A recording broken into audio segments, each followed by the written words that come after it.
Simbang gabi sa nagkalain-lain na bahin sa rehiyon ng Inmatawhay. Pila ka mga sumilimba, ginpakibahin ang ilagin pangayo sa mahal nga makaako. Yaring balita, nga itong gitutuga.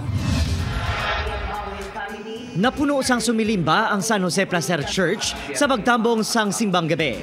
Bukod may speaker sa gawa sang simbahan, ang iban sa plaza na lang nagtindog samtang nagamisa. Sa Archdiocesan Shrine of St. Vincent Ferrer sa Leganes, Iloilo, temprano pa man nagpadulong ang mga parokyano para magsimba. Isa ang simbahan niya ini sa ginadagsa bangod sa milagroso nga imahe ni San Vicente Ferrer.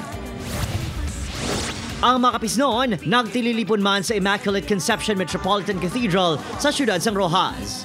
Ang magpamati, magpamuyo sa mahal na Diyos. Ang San Sebastian Cathedral sa Bacolod City, gindagsa man sa mga sumilimba. Ang iban, bisan sa gwa lang sang simbahan, makita nga hugot ang pagpangamuyo samtang nagapamati sa homilya. Agon masiguro nga hilway sa anuman nga insidente ang mga sumilimba, naka-standby ang kapulisan, kag may iba naman nga nagalibot sa plaza kagwa sang simbahan. Additional lang sa mga routine na ginagawa namin yung pag-iikot. Naglagay kami ng mga police assistant desks sa simbahan. Malaking bagay yan.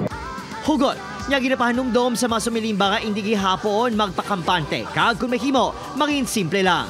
Hindi kompletong Pasko ni Ani, kung hindi ini makasimbang gabi bilang pagpasalamat sa mga grasya. Nasolbar pa ang isa ko ka mata nga nakakita sa subong. Amo ginaang ginapangayo ko sa kagad ako gud masalamat. Good health naman ang ginapangayo ni Sandra, gani nagatsaga ini nga magbugtaw para makasimba.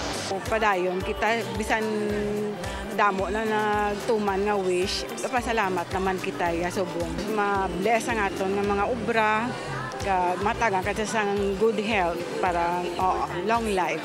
Upot, Kirill Casilio, Adrian Priatos, 1 Western Visayas.